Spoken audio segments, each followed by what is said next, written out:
Well, good afternoon, or I should say good morning. I'm sorry, I'm a little bit early. My name is Dr. Mark Freeman. I'm the medical director for Telemedica LLC, and I'm reaching out to our Telemedica community. Today's topic of discussion is about erectile dysfunction. We're actually, there's a lot of men out there who are making claims to ED and wondering what it is and why it is and how we can connect it to whatever else he's got going on right now.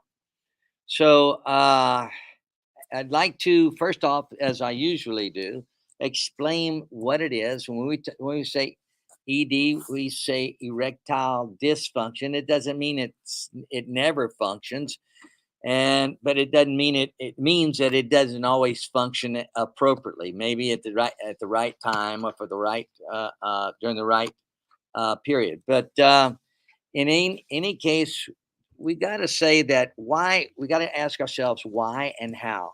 Why is it not functioning properly, and how is it supposed to, and what can we do about it with any type of treatment, or what might have caused it? We always look for the cause of things, and if we attend the cause and not just the symptoms or the manifestations, we have a better chance of not just addressing the issue but correcting the issue. So let's get started. The anatomy. Let's talk about the anatomy. The anatomy of the structure of the penis has to do with its arterial supplies, its specialized tissue to absorb the blood that's coming from the artery, and then its nervous component.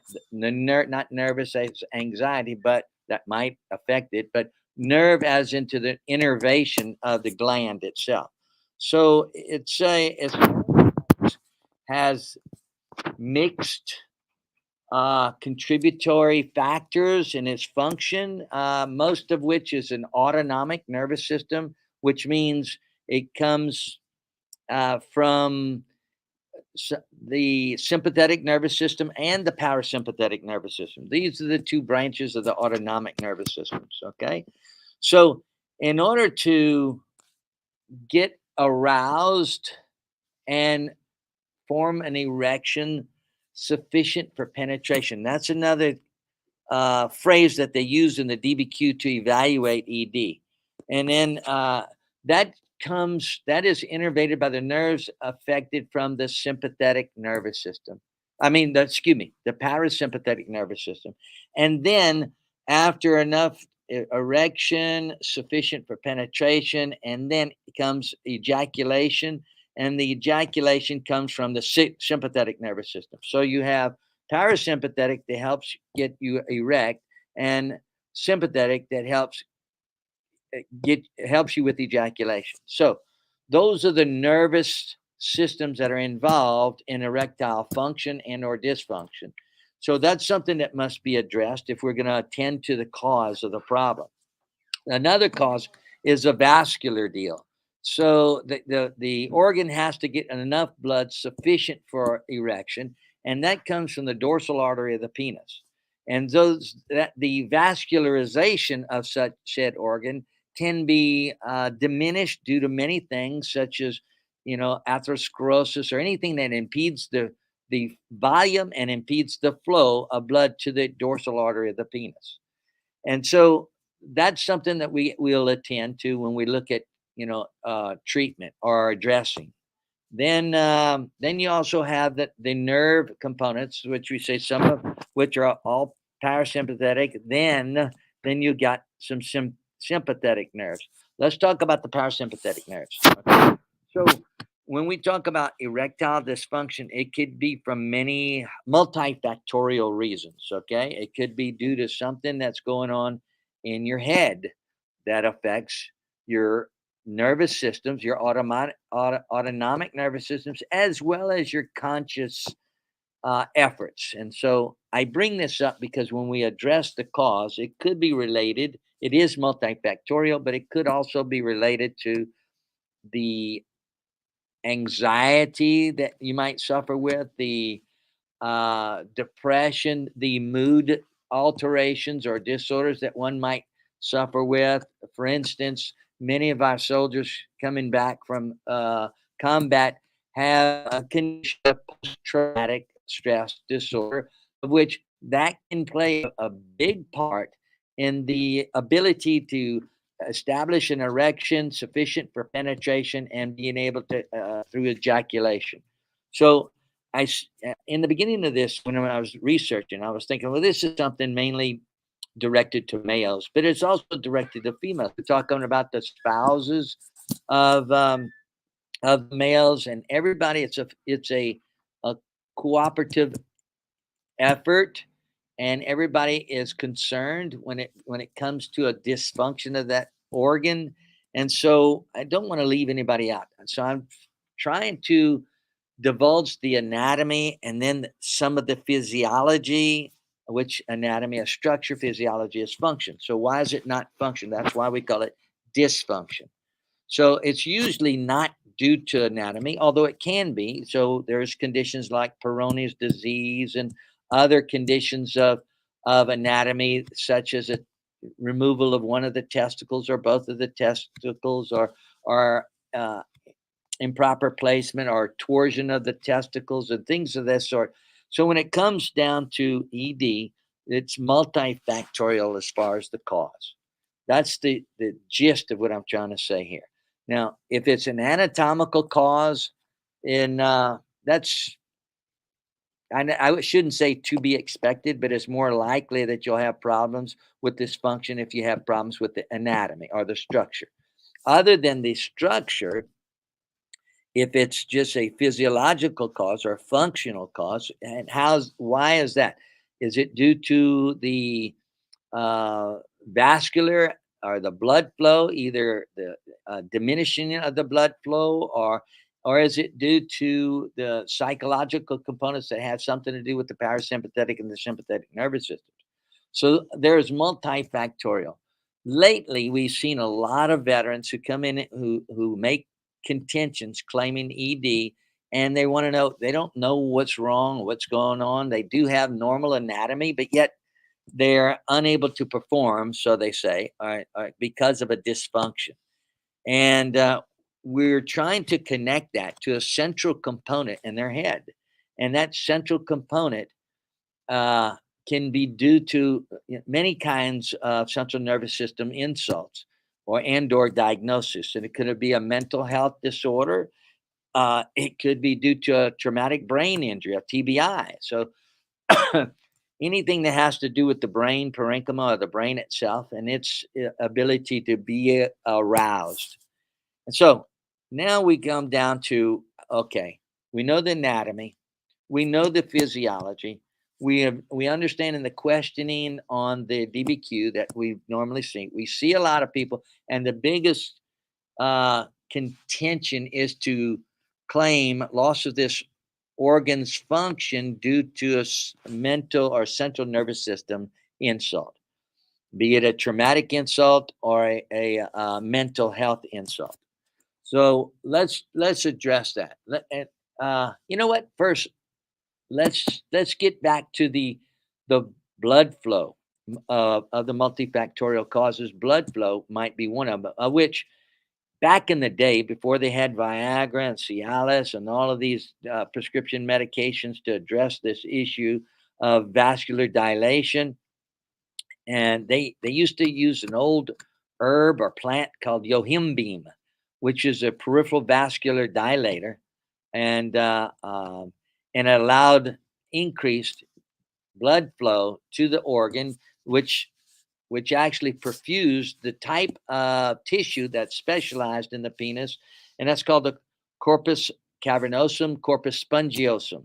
These type of specialized tissue are what allows to soak up and engorge uh, from the blood and become erect. So if someone has some atherosclerotic cardiovascular or just peripheral vascular disorders for whatever reasons, it could affect the ability to get an erection. If and then again, so that's the vascular aspect, and that's one of the ways that we used to attend or treat that is with yohimbine back in the day. Now there's Viagra and then Cialis. These are some types or approaches to treatment of said disorder. The other type from a mental health disorder, they those psych doctors and telemedica is has tons of professional, great mental health providers that can speak to this matter. I think with which much better than I, because they're much more well versed in the mental health disorders affecting peripheral organs. And so I think that you're in good hands, not with Allstate, but with Telemedica. Okay. But in any case, what we want to address is the causes, the multifactorial. We addressed some vascular causes, and Telemedic would have a better grasp on addressing the mental health causes of dysfunction. Again, I want to get back to why we talking about all of this is maybe that if you have a dysfunction, it can be connected secondarily to a mental health component. Um, we've had some success in the past doing that types of connections. Telemedica has an awesome team for Nexus letters. They have an awesome team for mental health counselors, therapists, and providers, so that the both can get together and really help you in this problematic dysfunction. This is what we're looking at. It's a disability, and that's why we do disability medical evaluations. So let me just sum it up brief or quickly. Number one, the anatomy could be a problem to the dysfunction. And if you have normal anatomy, then we have to look at the physiology. And that's really the problem. We can't get the corpus spongiosum and corpus cavernosum engorged with enough blood from the dorsal artery of the penis in order to get an erection. And so some people have to take medications for such and still are unable. So the DBQ asks, are you able to get an erection? Are you able to get an erection sufficient for penetration? And if so, are you able to have an ejaculation? So all of those come into play with both, not just the peripheral vascular system, but also the central nervous system. And anyway, I would suggest getting with your mental health provider and ask them if there's a means by which you can address this dysfunction. Get with your a good CMP examiner and see how you can address this contention to claim it as a disability. Normally, we do so. I'm not.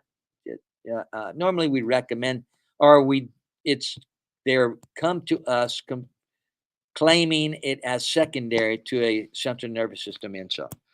In any case, I hope that clears it up. ED is a topic of discussion that nobody wants to make. Okay, but we have to come to the reality that it's a common claim in our combat warriors coming back from duty, and we must attend to it and try to do our best to make the connection due to whatever occurred while actively serving in our military. And so this was a short, brief discussion, really without too much detail. I try to put it in layman's terms so that you can understand. I want our veteran community to know that they have access to tremendous resources. As I said, not only am I the medical director for Telemedica LLC, but I also am the medical director for Access Medical Solutions, spelled with X's, not C's. So in either case, I think we could both come to your aid and help you with your quest for claiming if you have said disability. I think that's it for this month. I think let's see, the schedule for next month is GERD, gastroesophageal reflux disease, and we're gonna address that somewhere around the end of November. By the way, November 20th is the GERD Awareness Day. So we're going to, at some point in time in November, we're going to address GERD just before Thanksgiving so that you can be prepared. Not to say we're not giving you free access to all the food you want, but we want you to enjoy your Thanksgiving. Anyway, that's enough for today. I want to thank you again. I'm Dr. Mark Freeman. I'm the medical director for Telemedica LLC. If you ever have any questions, you need to contact Telemedica LLC. The phone number is 512-883-8446. And there's an email at customerservice@telemedicallc.com. Don't forget to put the LLC on the back of Telemedica. Again, customerservice@telemedicallc.com, area code 512-883-8446. Dr. Mark Freeman signing off. Till next month.